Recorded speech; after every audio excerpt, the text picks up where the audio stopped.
미국에서는 명절을 준비할 때 반드시 햄을 준비한다고 합니다. 햄 요리를 준비한다고 합니다. 근데 미국의 햄이라고 하는 것은 고기 덩어리로 만드는 것이기 때문에 표면이 이렇게 정돈되어 있지 않다고 합니다. 그런데 이 햄과 관련된 이야기입니다. 한 가정에서 어린 딸과 함께 어머니가 햄 요리를 했어요. 그런데 햄 양쪽 공기를 잘라내놓고 요리를 해요. 그런데 아이 입장에서는 햄 꽁지를 잘라낸 것이, 양쪽 꽁지를 잘라낸 것이 아까웠던 모양이에요. 엄마 왜 햄 요리를 할 때 햄 양쪽 꽁지를 잘라내는 거야? 잘라서 버리는 거야? 그래서 엄마가 대답했어요. 원래 그런 거란다 그랬어요. 그런데 아이 입장에서는 이해가 안 가니까 그러면 왜 그러는 건데요? 물어봤어요. 나도 내 엄마한테 배운 거란다 그렇게 말했어요. 마땅히 할 말이었습니까? 사실이거든요. 나도 내 엄마한테 배운 거란다 그랬어요. 근데 엄마가 대답해놓고 나도 이 대답이 뭔가 좀 석연치가 않아요. 자신이 말해놓고 석연치가 않아요. 그래서 식사를 하면서 엄마에게 물었어요. 햄 요리를 할 때 왜 양쪽 꽁지를 잘라내서 버리는 겁니까? 물어봤어요. 또 엄마도 똑같은 대답이에요. 나도 내 엄마에게서 배운 거란다 그랬어요. 그런데 그 엄마가 지금 요양원에 있거든요. 그러니까 엄마가 지금 요양원에 있어요. 그래서 이제 엄마에게 이제 왕엄마한테 이제 물어봤어요. 왜 햄 요리를 할 때 양쪽 꽁지를 잘라서 버리는 거냐고요. 그러자 그 왕엄마가 말을 했어요. 그때는 프라이팬이 적어가지고 한꺼번에 다 요리를 할 수 없어서 양쪽 것을 잘라내던다 그렇게 대답을 해주더래요. 그리고 지금이야 뭐 프라이팬이 크니까 잘라낼 필요가 있겠냐 그렇게 대답을 하더래요.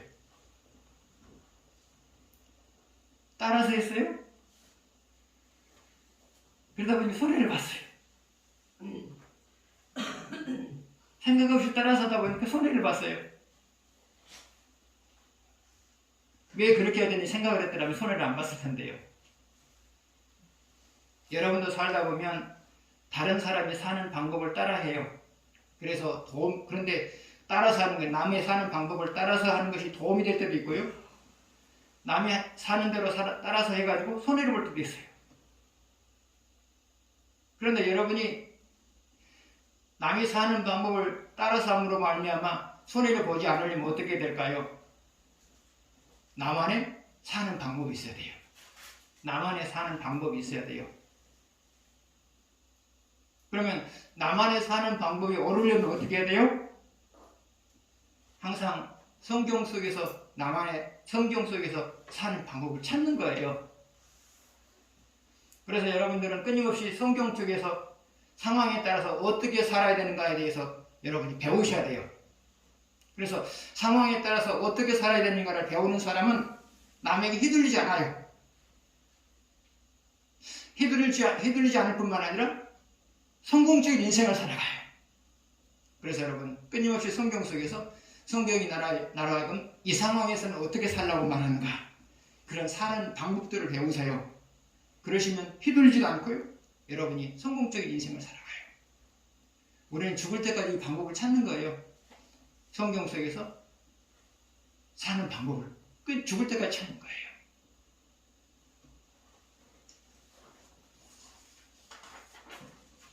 첫 번째 문제 보겠습니다. 유다인들이 일곱째 달에 예루살렘으로 모인 이유는 무엇인가? 1절하고 4절 보시겠습니다. 이스라엘 자손이 각자의 성읍에 살았더니 일곱째 달에 이르러 일제히 예루살렘에 모인지라. 4절 기록된 규례대로 초막절을 지켜 번제를 매일 정수대로 날마다 드리고. 자, 유다인들이 일곱째 달에 유대력으로 일곱째 달에 모인 이유를 뭐라고 말하고 있어요? 초막절을 지키기 위해서라고 말하고 있죠. 4절 보게 되면 그래서 유다인들이 초막절을 지키기 위하여서 일곱째 날에 일곱째 달에 모였어요.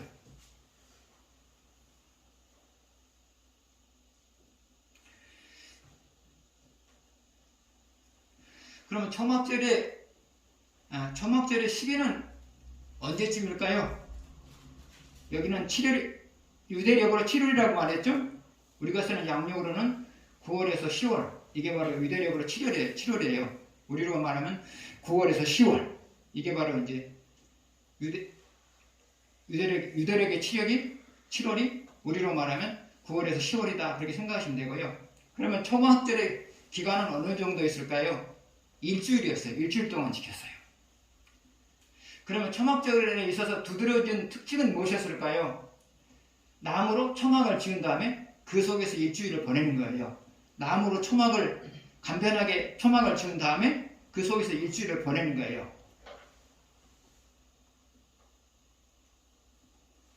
그러면 초막절을 일주일을 보내면서 그 사람들이 했던 것은 무엇이었을까요?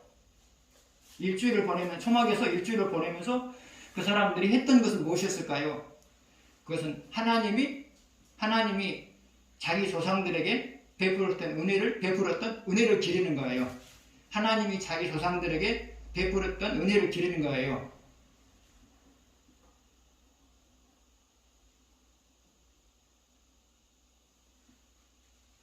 그러면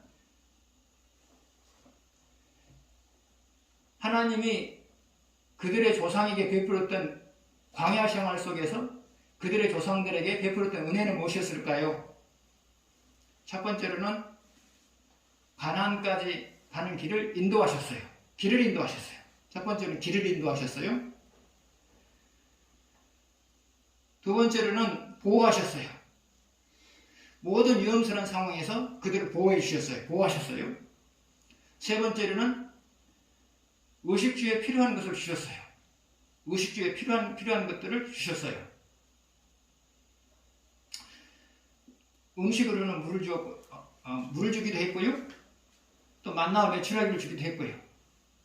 그럼 옷과 신발을 어떻게 줬을까요? 어떻게 공급했을까요? 그것은 성경을 보게 되면 옷과 신발이 헤어지지 않게 했더라 그랬어요. 그래서 유다인들은 초막절을 지키면서 하나님이 자기 조상들을 광야에서 가나안까지 인도하는 과정에서 베풀었던 은혜들을 이렇게 기리는 거예요. 첫 번째로는 인도하심, 두 번째로는 보호해 주셨음, 세 번째로는 의식주에 필요한 것을 주셨음. 이 세 가지를 기리는 거예요. 근데 여러분, 유다인들이 조상들에게 베풀었던 은혜만을 기렸을까요? 아니죠. 그것만 기린 게 아니죠. 자기들에게 베풀었던 은혜도 기렸겠죠. 그러면 그들에게 베푸신 은혜는 무엇이었을까요? 똑같아요. 하나님의 인도하심, 하나님의 보호하심, 하나님께서 필요한 것을 주심. 똑같죠. 그것도 기렸겠죠. 그러면 여러분이 날마다 기려야 될 것은 날마다 기려야 될 하나님의 은혜는 뭘까요? 첫 번째는 하루 동안 내 삶을 인도해 주신 것. 두 번째로는 하루 동안 나를 보호해 주셨던 것. 세 번째로는 하루 동안 좋은 결과가 있도록 도와주셨던 것. 우리는 이것을 기리는 거죠. 여러분들 잠깐 동안이라도 이런 기리는 시간을 가지셔야 돼요. 우리는 날마다 초막절을 보내야 되거든요. 신앙인이 신앙이라고 살려면 날마다 초막절을 보내야 되거든요. 초막절의 핵심이 뭐예요? 하나님이 내게 베풀으신 은혜를 기리는 것. 이게 핵심이죠. 그래서 여러분도 하루 잠깐 동안 한번 점검하십시오. 하나님이 오늘 내 삶 속에서 인도해 주신 부분 생각하시고요.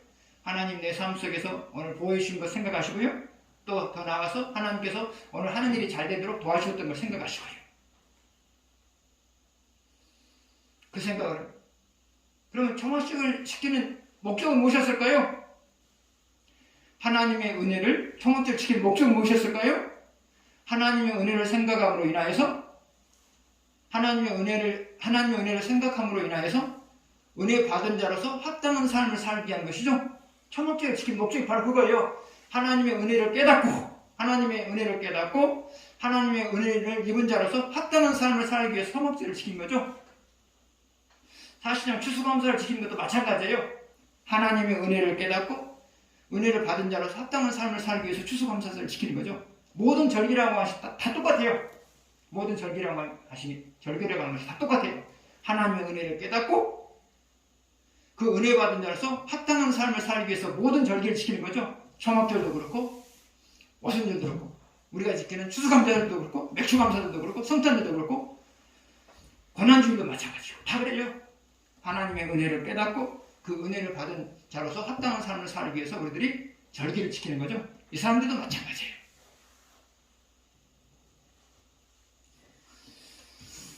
그런데 이 초막절을 또 수장절이라고 하게 돼 있어요. 그러면 초막절을 수장절이라고 하는 이유가 뭐냐? 9월, 10월이면 보통 추수를 해서 곡식들을 다 저장하죠. 수장. 그러니까 추수해서 곡식들을 다 저장하는 때죠. 이 시기가 바로 곡식들을 추수해서 저장한 때란 말이죠. 그래서 이 절기를 수장절이라고도 말하게 돼요. 우리로 말하면 추수감사절이라고 말해야겠죠. 9월, 10월이니까 추수감사절이라고 말할 수 있겠죠. 다음 두 번째 보시겠습니다.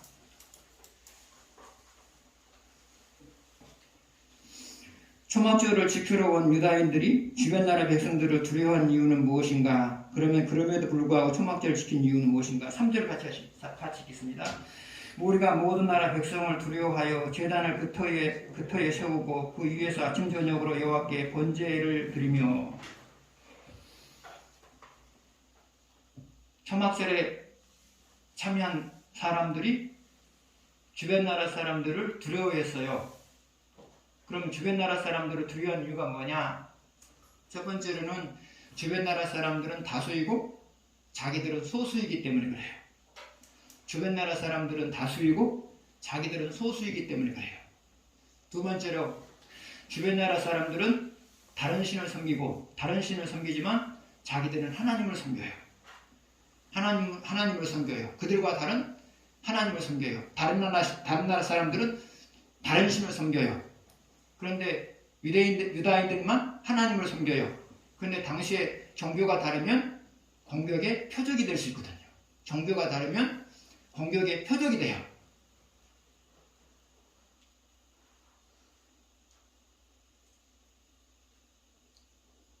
그렇기 때문에 그 절기를 지키고 있을 때 주변 나라들이 그들을 죽이기 위해서 얼마든지 올 수 있단 말이죠. 전쟁 중에서 종교가 달라서 일어난 전쟁들이 꽤 있어요. 종교가 달라서, 섬기는 신이 달라서 일어난 전쟁들이 꽤 있단 말이죠. 그런데 당시에는 종교가 다르면 적으로 간주할 때가 많단 말이죠. 그래서 공격의 표적이 돼요. 그래서 유다인들은 지금 초막절을 지키면서도 마음이 불안한 거예요. 그런데 마음이 불안하면서도 초막절을 지켰죠? 그 이유는 뭘까요? 첫 번째로는 그게 사람의 도리이기 때문에 그래요. 마음이 불안하지만 그럼에도 불구하고 초막절을 지키는 것은 하나님에 대한 도리이기 때문에 그렇단 말이죠. 초막절을 지키면 잘못하면 죽잖아요. 그럼에도 불구하고 초막절을 지킨 이유가 뭐냐? 그것이 하나님에 대한 인간의 도리이기 때문에 그런 거죠. 두 번째로 초막절을 지키면 잘못하면 죽어요. 그럼에도 불구하고 초막절을 지킨 이유가 뭘까요?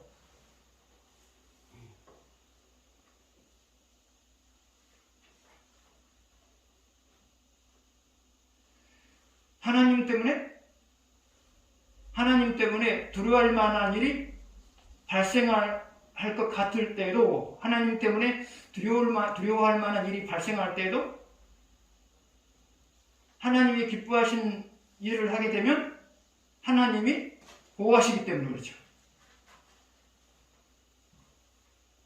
하나님으로 인하여서 어려움을 당할 수 있는 그런 상황에서도 하나님이 기뻐하시는 선택을 하게 되면 하나님이 보호하시기 때문에 그런 거죠. 한마디로 말하면 두려움을 극복할 수 있는 유일한 길이 바로 하나님이 기뻐하시는 일을 하는 거다 생각했단 말이에요. 두려움을 극복할 수 있는 유일한 길이 바로 하나님이 기뻐하시는 그 상황에서 하나님이 기뻐하시는 행위를 하는 것이다. 그렇기 때문에 그랬단 말이죠.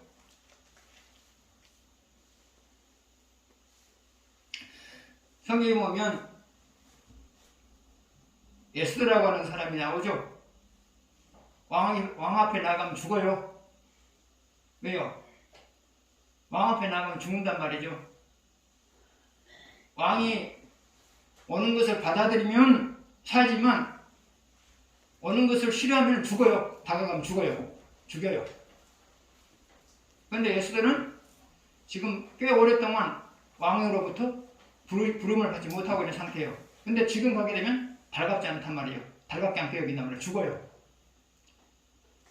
그러나 민족을 살리기 위해서 어쩔 수 없이 하나님을 의지하고 나아가죠. 민족을 살리기 위해서는 왕 앞에 나아가야 된단 말이죠. 나아가면 거의 죽게 돼 있단 말이죠. 그러나 민족을 살리기 위해서 왕 앞에 나아가죠. 그때 그가 다짐한 것이 무엇이었어요? 죽으면 죽으리라. 그렇게 다짐을 했잖아요. 그러면 죽으면 죽으리라고 다짐했을 때 그의 마음이 담대해졌을까요? 아니면 여전히 불안했을까요?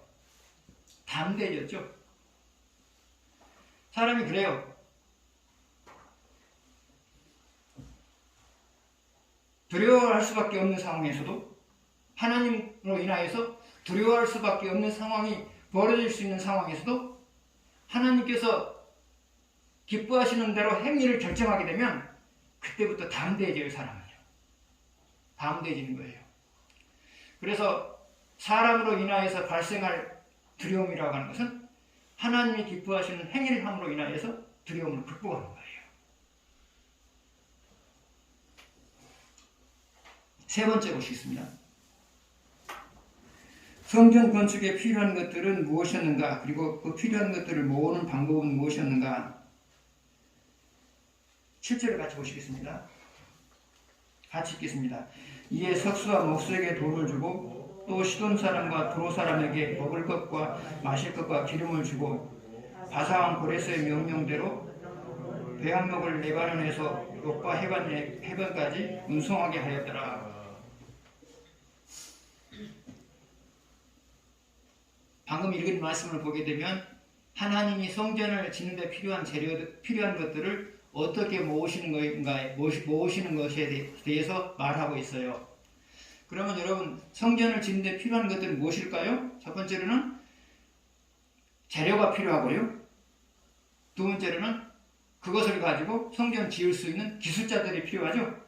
그리고 사람과 재료가 필요하죠. 성전을 짓는 데 필요한 것은 사람과 재료란 말이죠. 그러면 하나님께서 사람을 어떤 식으로 모았죠? 성전을 짓는 데 필요한 사람을 어떤 식으로 모았죠? 성경을 보면서 생각합시다. 7절 앞부분을 보겠습니다. 이에 석수와 목수에게 돈을 주고, 석수와 목수에게 돈을 주고, 여기서 석수와 목수는 유다 출신들을 말해요. 여기서 석수와 목수들은 유다 출신을 말해요.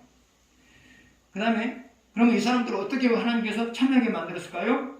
그 사람들의 마음을 움직이는 거죠. 그 사람들의 마음을 움직이는 거죠. 그 다음에 두로와 시돈 사람과 두로 사람이에요. 두로 사람이란 말이죠.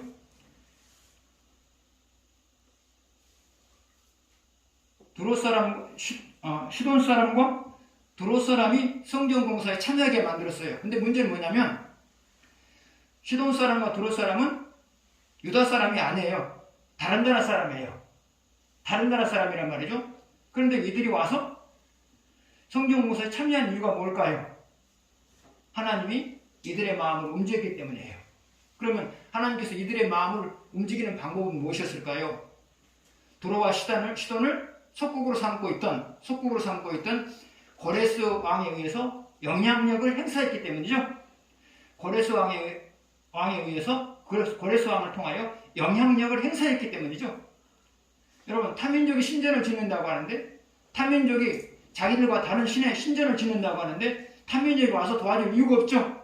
근데 도와줄 수밖에 없었던 이유가 뭐냐? 하나님이 그들의 마음을 움직였어요. 누구를 이게 영향력을 행사하게 만들어서 시돈과 드롯 사람을 다스리고 있는, 속국으로 다스리고 있는 고레스 왕을 통하여서 영향력을 행사한 거죠. 사람을 이렇게 모았어요. 그 다음에 재료를 어떻게 모았을까요? 자, 그 다음에 보게 되면 재료를 모으는 방법이 나오죠.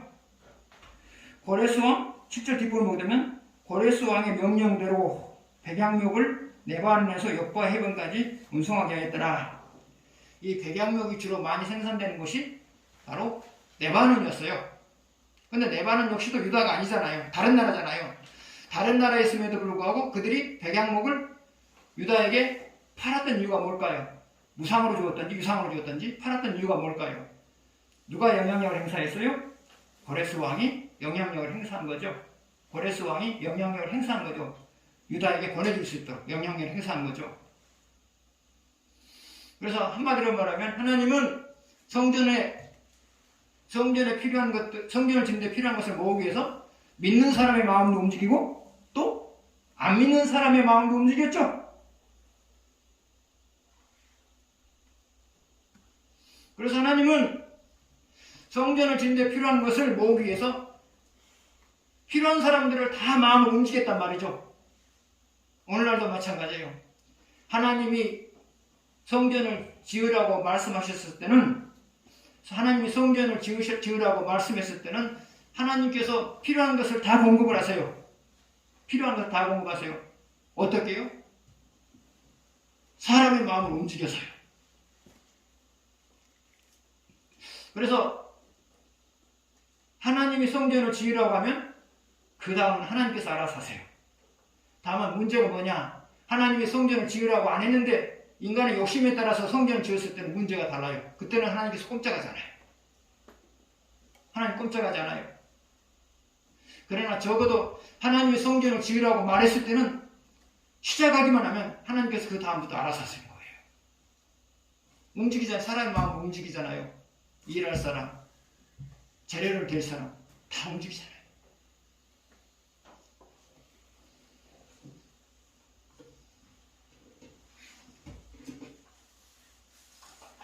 네 번째 보시겠습니다. 성전 건축에 적극적으로 참여하는 사람들은 누구인가? 8절하고 13절 보시겠습니다. 8절하고 예루살렘에 있는 하나님의 성전에 이른 지 2년 둘째 달에 스알델의 아들 스룹바벨과 요사닥의 아들 예수아와 다른 형제 제사장들과 레위 사람들과 무릇 사로잡혔다가 예루살렘에 돌아온 자들이 공사를 시작하고 20세 이상의 레위 사람들을 세워 여호와의 성전 공사를 감독하게 하며 13절 보시겠습니다. 백성이 크게 외치는 소리가 멀리 들리므로 즐거이 부르는 소리와 통곡하는 소리를 백성들이 분간하지 못하였더라. 자, 8절 보게 되면 성전 공사에 적극적으로 참석했던 사람들이 누구였죠? 최초부터 보면 되겠죠? 스룹바벨과 예수와, 그 다음에 제사장들, 그 다음에 레위인들, 그 다음에 또 있죠. 사로잡혀 갔다가 예루살렘에 돌아온 사람들, 이 사람들이 성전 공사에 적극적으로 참여한 사람들이었어요. 그런데 13절을 보게 되면 성전 공사에 참여하지 않은 사람들이 있었죠. 13절을 보게 되면 성전 공사에 참여하지 않은 사람들이 있는 것을 볼 수가 있어요. 다시 한번 보시죠. 13절. 백성이 크게 외치는 소리가 멀리 들리므로, 자, 백성이 크게 외치는 소리가 누가 외쳤어요? 성전 공사에 참여한 사람들이 외쳤죠. 멀리 들림으로 즐거이 부르는 소리와 통화 소리가 백성들이 분간하지 못하였더라. 맨 마지막 백성들은 누구예요? 성전 공사에 참여하지 않는 사람들이죠. 성전 공사에 참여한 사람들이 외치는 소리를 들었던 사람들은 누구라고요? 성경공사에 참여하지 않는 사람들이 있단 말이죠.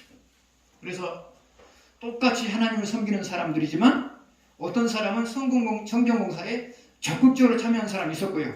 어떤 사람은 방관자로 임하는 사람들이 있었단 말이죠. 그러면 그것은 무엇의 차이일까요? 그것은 지금, 과거 말고 지금 하나님을 많이 사랑하느냐 덜 사랑하느냐의 문제이죠. 지금 하나님을 많이 사랑하느냐 덜 사랑하느냐의 문제이죠. 그래서 하나님을 지금 많이 사랑하는 사람들은 성경공사에 적극적으로 참여한 거고요. 하나님을 덜 사랑하는 사람은 방관자가 되어버린 거고요. 오늘날도 마찬가지예요. 교회가 무슨 일을 하게 될 때 내가 교회가 어떤 일을 하게 될 때 적극적으로 참여한 것은 내가 그만큼 하나님을 사랑할 때이고요. 때로는 소극적으로 참여하지 않는 것은 때로는 내 신앙이 내가 하나님을 덜 사랑할 때예요. 그래서 내가 하나님의 일에 대해서 어떻게 대하고 있느냐 그것을 보게 되면